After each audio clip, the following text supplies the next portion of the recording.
আজ দেখি একটু আগে বিধানসভার বাইরে শুভেন্দু অধিকারীর আবার তার কেটে গেছে।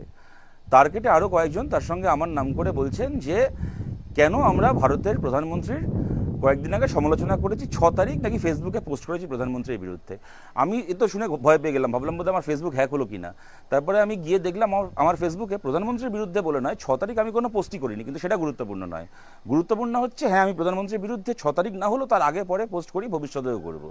আমি না করলেও আমার অন্যান্য কমরেডরা হয়তো 6 তারিখে করেছেন, যারা করেছেন তারা বেশ করেছেন। কারণ দেখুন শুভেন্দুবাবু, প্রধানমন্ত্রী নরেন্দ্র মোদী আপনার বাপ হতে পারেন। আপনি এখন ঠিক করেছেন, কদিন আগে বললেন যে আমরা মোদির বাচ্চা, তো আপনি মোদির বাচ্চা হতে পারেন, আমি তো মোদির বাচ্চা নই। আপনি বাপ পাল্টেছেন, আমি তো বাপ পাল্টাইনি।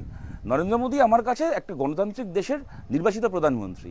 তাকে প্রশ্ন করা, তাকে সমালোচনা করার অধিকার আমার রয়েছে, ঠিক যেরকম এর আগে যখন ডক্টর মনমোহন সিং প্রধানমন্ত্রী ছিলেন তাকে প্রশ্ন করা, তার সমালোচনা করার অধিকার বিজেপির তৎকালীন নেতাদের ছিল। আপনি জানবেন না, আপনি তখন ছিলেন না বিজেপিতে। তখনকার যারা বিজেপির নেতা তারা মনমোহন সিংয়ের নিন্দা করেছেন, সমালোচনা করেছেন, বেশ করেছেন।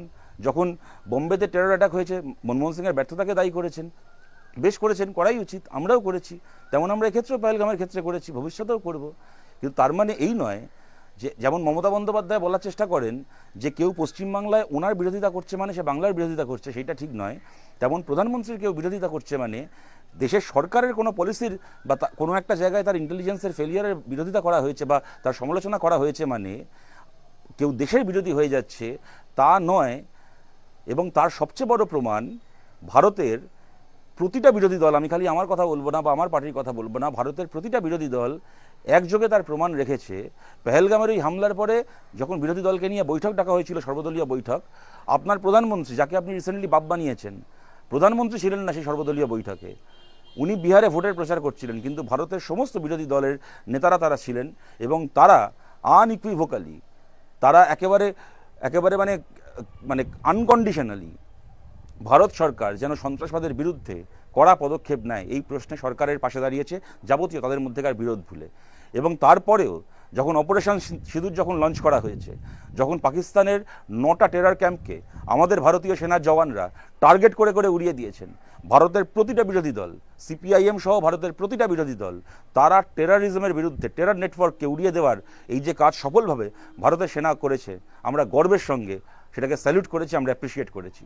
এবং এক্ষেত্রেও আমরা বলছি হ্যাঁ, 100 বার কোনো সুস্থ মানুষ চাইতে পারে না যে যুদ্ধ হোক, তেমন কোনো সুস্থ মানুষ এইটাও মনে করতে পারে না, এই কথা আমরা এর আগেও বলেছি, কোনো সুস্থ মানুষ এইটাও মনে করতে পারে না যে ইচ্ছে মতো টেররিস্টরা পাকিস্তান থেকে ঢুকবে, আমাদের দেশে ঢুকে নিরীহ মানুষকে মেরে দিয়ে চলে যাবে, আর আমাদের দেশ তার কোনো জবাব দেবে না, টেররিস্টদের বিরুদ্ধে কোনো ব্যবস্থা নেওয়া হবে না, এইটাও চলতে পারে না। এবং আমরা গর্বিত ভারতের সেনা যে রকমভাবে টেররিজমের বিরুদ্ধে, টেররিস্টদের বিরুদ্ধে ব্যবস্থা নিয়েছে। আপনি এত লাফাচ্ছেন কি মশাই? আপনি এত লাফাচ্ছেন কি?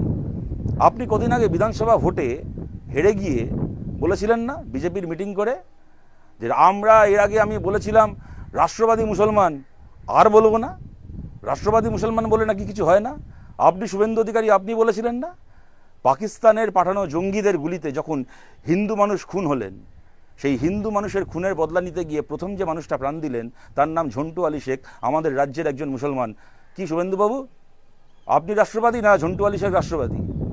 7 তারিখ রাত্রিবেলা টার্গেট করে করে ওই মাসুদ আজহারের বাড়িসহ 9টা টেররিস্ট ক্যাম্পকে উড়িয়ে দেওয়ার পরে পরের দিন গোটা পৃথিবীর সামনে ভারতের যে 2 বীরাঙ্গনা গোটা পৃথিবীকে জানালেন ভারতের সেনার এই সফল কাজের কথা, তারা দুজন কারা? একজনের নাম ভামিকা সিং, একজনের নাম সোফিয়া কুরেশি, ভারত মায়ের 2 বীর সন্তান, 2 বীরাঙ্গনা। কি শুভেন্দুবাবু, রাষ্ট্রবাদী মুসলমান হয় না? সোফিয়া কুরেশি রাষ্ট্রবাদী নন? আপনি হনুমানের মতো এই ডাল থেকে ওই ডাল, ওই ডাল থেকে সেই ডালে লাফিয়ে বেড়ান, আপনি রাষ্ট্রবাদী? 100 বছরের ওপর যখন আরএসএস বুঝিয়ে এসছে জাতীয়তাবাদ ধর্ম দিয়ে নির্ধারিত হয়, হিন্দু জাতীয়তাবাদ, ইসলামিক জাতীয়তাবাদ, খ্রিস্টান জাতীয়তাবাদ, ওই 100 বছর ধরে আমরা কমিউনিস্টরা বলে এসেছি ভারতে একটাই জাতীয়তাবাদ হয়, এই নানা ভাষা, নানা মত, নানা পরিধান, বিবিধের মাঝে দেখো মিলন মহান, এই ভারতের একটা জাতীয়তাবাদ হতে পারে, ভারতের জাতীয়তাবাদ, ভারতীয় জাতীয়তাবাদ, ইন্ডিয়ান ন্যাশনালিজম, না হিন্দু ন্যাশনালিজম, না Islamic nationalism, only Indian nationalism. বলুন আজকে কে ঠিক বলেছিল? আপনি কি দিয়ে আলাদা করবেন ঝন্টু আলী শেখের জাতীয়তাবাদ আর দীনেশ কুমারের জাতীয়তাবাদকে, মুরলী নায়কের জাতীয়তাবাদকে? ভারতের যে 3 জওয়ান গত 10 দিনে দেশের জন্য জীবন দিয়েছে? কোন জাতীয়তাবাদ দিয়ে এদেরকে আলাদা করবেন? কোন জাতীয়তাবাদ দিয়ে আপনি আলাদা করবেন? ভামিকা সিংকে একদিকে আর সোফিয়া কুরেশিকে আর একদিকে রেখে কোন জাতীয়তাবাদ দিয়ে এদেরকে আলাদা করবেন? হিন্দু জাতীয়তাবাদী বলবেন এদেরকে? ইসলামিক জাতীয়তাবাদী বলবেন? একটাই জাতীয়তাবাদ হয় যা ভামিকা সিংকে এবং সোফিয়া কুরেশিকে এক জায়গায় এনে দাঁড় করায়, তা হচ্ছে ইন্ডিয়ান ন্যাশনালিজম, ভারতীয় জাতীয়তাবাদ। আপনি কি বুঝবেন এই ডাল থেকে ওই ডালে উড়ে বেড়ানো হনুমান? আপনি কি বলছেন মশাই? কোন মুখে কথা বলতে এসছেন? কংগ্রেস করতেন, ভালো অফার পেয়েছিলেন, কংগ্রেসের পতাকা বেচে দিয়ে তৃণমূলে চলে গেছিলেন। তৃণমূল আপনাকে মন্ত্রী করলো, এমপি করলো। আরও ভালো অফার পেলেন, তৃণমূলের পতাকা বেচে দিয়ে তখন আবার বিজেপিতে চলে গেলেন। এখন ভারত ভারত করে লাফাচ্ছেন। ভালো অফার পেলে ভারতের পতাকা বেচে দিয়ে পাকিস্তানে চলে যাবেন মশাই। আপনি শুভেন্দু অধিকারী, আপনার এই ডাল থেকে ওই ডাল লাফানোর অভ্যেস রয়েছে, আমাদের ওই অভ্যেস নেই। ভারতে জন্মেছি, ভারতে মরবো, ভারতের মাটিতে দাঁড়িয়ে রাজনীতি করি। যাদেরকে দেখে ছোটবেলা, যাদের কথা শুনে রাজনীতি করবো বলে ঠিক করেছিলাম, কমিউনিস্ট পার্টি করবো বলে ঠিক করেছিলাম, তারা ভারতের জন্য স্বাধীনতা আন্দোলন করেছিলেন, জেল খেটেছিলেন। ভগৎ সিংয়ের জীবনী পড়ে ভেবেছিলাম কমিউনিস্ট হবো। মুজাফফর আহমেদের কথা পড়ে শিখে ঠিক করেছিলাম ভারতের মাটিতে ভারতের কমিউনিস্ট পার্টি মার্ক্সবাদী করব। আপনি কে হরিদাস মশাই? আপনি প্রশ্ন করতে এসছেন কেন প্রধানমন্ত্রী সমালোচনা করেছি? বেশ করেছি, প্রধানমন্ত্রী সমালোচনা করেছি। যতবার এই রাজনীতি আপনারা করবেন যে দেশের বিরুদ্ধে বাইরে থেকে জঙ্গিরা এসে আক্রমণ করে যাবে, আর আপনারা জঙ্গিদের থেকে ফোকাস ঘুরিয়ে দেশের মানুষের মধ্যে যারা যারা আপনাদের রাজনৈতিকভাবে বিরোধী তাদের বিরুদ্ধে এই সুযোগে রাজনীতি করে নেবেন, ততবার আপনাদের বিরুদ্ধে, আপনাদের প্রধানমন্ত্রীর বিরুদ্ধে বলবো, আপনাদের মতো 420 নেতাগুলোর বিরুদ্ধে বলবো। বেশ করেছি, বলেছি। আবার ওনার আর এর বাইরে আমাকে নিয়ে কতগুলো কথা বলেছেন, ভোটে হারা ইত্যাদি। কিছু ঠিক বলেছেন, এটা ঘটনা। আমি ভোটে যখন প্রার্থী হয়েছি যতবারই হেরেছি, মানুষের রায় হেরেছি। আবার উনি আবার বললেন কি জমানত বাজেয়াপ্ত হয়ে গেছে, এটা বাজে কথা। কোনোবার আমাদের জমানত বাজেয়াপ্ত হয়নি, কিন্তু সেটা বড় কথা নয়। এখানে আমি বড় কথা নই। আমাদের দেশের সেনা এখন অত্যন্ত কঠিন, তারা লড়াই লড়ছে এবং এই নিয়ে কোনো সন্দেহ নেই এর জন্য দায়ী ভারত নয়। এমনকি আমি ভারতের সরকার যারা এই মুহূর্তে চালাচ্ছে তাদের যতই বিরোধী হয়ে থাকি না কেন, যেখানে পেহেলগামকে সুরক্ষিত করতে তাদের ব্যর্থতা হয়েছে, সেই ব্যর্থতা সমালোচনা 100 বার করবো। কিন্তু আজকে যে কনফ্রন্টেশনের পরিস্থিতি, যে কনফ্রন্টেশন চলছে, কখনো এটা আমরা বলবো না তার জন্য ভারতের সরকার দায়ী। কারণ আমরা সবাই দেখেছি প্রভোকেশন কোথা থেকে এসছে। প্রথমে পাকিস্তান থেকে জঙ্গিরা ঢুকেছে, নিরীহ মানুষগুলোকে মেরে তারা গা ঢাকা দিয়েছে, তাদেরকে খুঁজে পাওয়া যায়নি। তারপরে পাকিস্তান 2 সপ্তাহের উপর সুযোগ পেয়েছিল। তাদের উচিত ছিল তাদের দেশের মধ্যে চলা জঙ্গি ঘাঁটিগুলোকে ভেঙে গুঁড়িয়ে দেওয়া, ওই জঙ্গিগুলোকে ভারতের হাতে প্রত্যর্পণ করা। তারা কোনো রকম কোনো উদ্যোগ নেয়নি।